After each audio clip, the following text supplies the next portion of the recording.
Men. Buying gifts to simply please her is a no. Buying gifts to reward her for doing something good is a yes. Flowers are for goats. Chocolates will make her fat. Buy her a long-lasting gift. A book. No simping.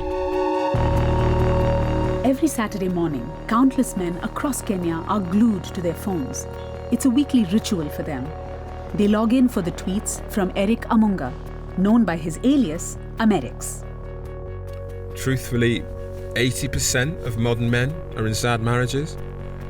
They are suffering. They are enslaved. In the modern femicentric world, the man is the ultimate loser.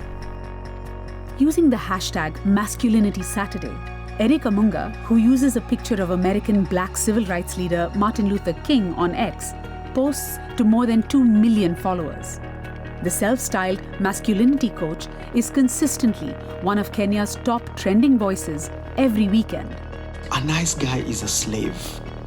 He is handcuffed by limitations.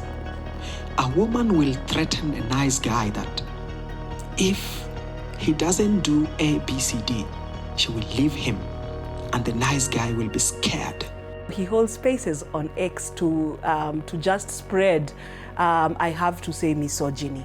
That's who Eric Amunga is. He aims to provide guidance to men. That's what he says he does. He has been criticized a lot for promoting regressive views when it comes to gender roles and relationships. He emphasizes again on traditional masculine traits.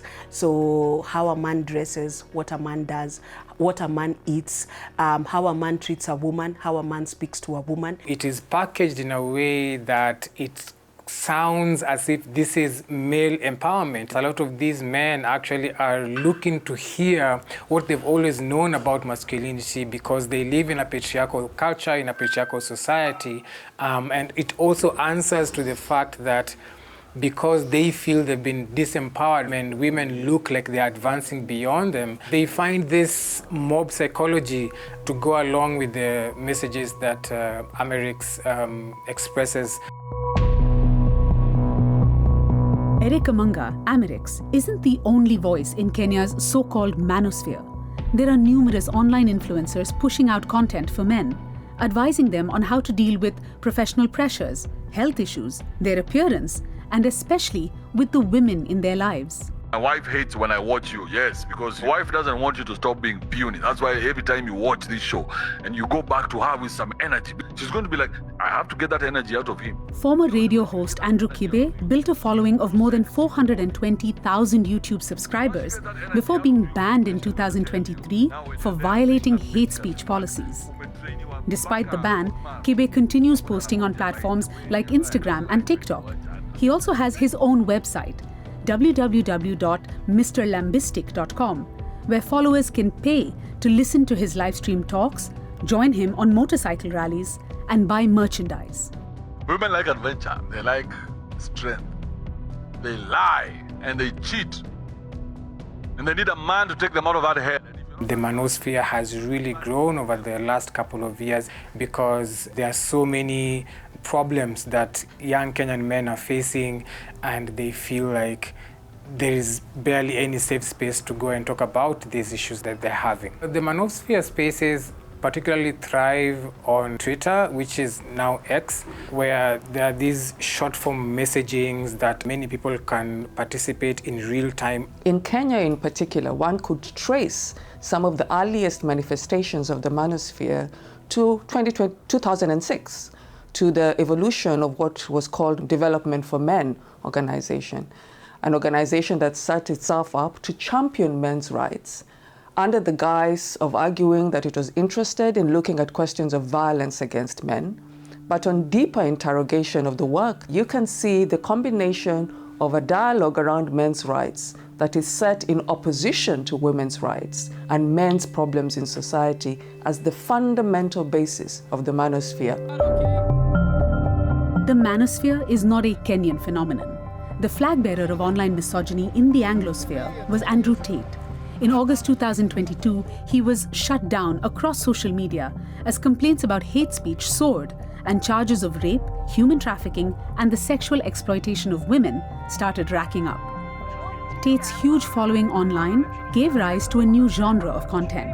Influencers around the world who've emulated his toxic style. In India, there is Dev Tyagi. क्योंकि अगर मेरी बंदी घर से बाहर निकली और उसने लड़कों से दोस्ती करना शुरू करा तो वो मेरी बंदी नहीं है मैं सीधा कहूँगा घर से निकलो. In Greece, there is Michalis Balou. Δεν υπάρχουν γυναίκες που απορρίπτουν, υπάρχουν απλά γυναίκες οι οποίες δεν έχουν αυτό το ποιό. In Kenya, Erica Munga, Americs, tops the list of contributors to the manosphere. We sent him an email request for his response to criticisms that he peddles in misogyny and hate speech against women. He didn't email his response back to us. He posted it on his favorite platform, X. There is a pattern to the factors behind the rise of the manosphere. From New York to Nairobi, there are communities of men who have glorified outdated, traditional, or rather patriarchal systems. Then there's socioeconomic pressures. In Kenya, nearly 80% of the 56 million strong population are aged 35 or younger. The unemployment rate is at 12%. And even though it is women who make up most of the unemployed, men say they feel the social squeeze much more intensely. There's a lot of economic pressures, so there's an expectation in the community or in the society for men to be the primary breadwinners. I'm trying to find a job, it's really hard. My wife thinks I'm a loser. Men are feeling like, this changing gender roles is making it possible for women to increase their economic capacity, so then making them feel inadequate. Parallel to these kinds of groups, there are men in the Kenyan society who are doing very positive and useful work, underscoring the fact that the discourses that are pursued in the manosphere do nothing for men themselves, rather than viewing the freedoms that women have received over the last 50 or so years as an opportunity to transform our society for the good of everyone. The discourses pursued in the manosphere actually contribute to the violence that we see that is targeted specifically as women. Gender-based violence, femicide in Kenya, has made global news recently. In September this year, Olympian marathon runner Rebecca Cheptegei was set on fire by her partner during a dispute over land. 2 other Olympic runners have been murdered in years past, stabbed and strangled to death. These are just the headline cases. Investigative news outlet Africa Uncensored has done a deep dive into femicide in Kenya, uncovering statistics, patterns, and systemic failures that have led to violence against women rising in the country. There's no clear link between online influencers and these specific murders, but the manosphere has made justifying violence against women acceptable for a significant segment of Kenyan men. What we particularly need to start thinking through is which men amongst us has a sober mind to look at the younger men and start talking to them in a different language, because the world has changed, and if we are not careful, you change or perish. So why can't we just pause for a moment and think through what we are actually doing in our quest to develop more harmonious cultures, but also a more formidable future for our children?